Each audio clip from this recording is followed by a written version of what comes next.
BNP ক্ষমতায় থাকুক বা না থাকুক মানবতার সেবার মানুষের কল্যাণে সক্রিয় ভূমিকা পালন করবে জানিয়েছে বিএনপির স্থায়ী কমিটির সদস্য সালাউদ্দিন আহমেদ। গুলশানে বিএনপি চেয়ারপারসনের কার্যালয়ে সব কথা বলেন তিনি। পেশায় একজন ইলেকট্রিক মিস্ত্রি হয়েও সম্প্রতি জুলহাস মোল্লা আলট্রা লাইট আরসি মডেলের একটি বিমান তৈরি করে দেশে বিদেশে আলোড়ন সৃষ্টি করেন। আর এই কাজে উৎসাহ অনুপ্রেরণা যোগাতে গত 5 মার্চ জুলহাস মোল্লাকে আর্থিক সহায়তা পাঠায় বিএনপির ভারপ্রাপ্ত চেয়ারম্যান তারেক রহমান।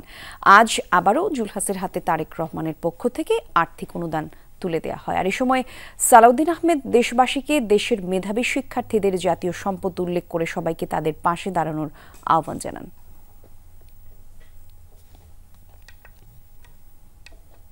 বিএনপি রাষ্ট্রীয় ক্ষমতায় থাকুক বা না থাকুক, বিএনপি এবং তার সর্বোচ্চ নেতৃবৃন্দ এবং সকল পর্যায়ের নেতৃবৃন্দ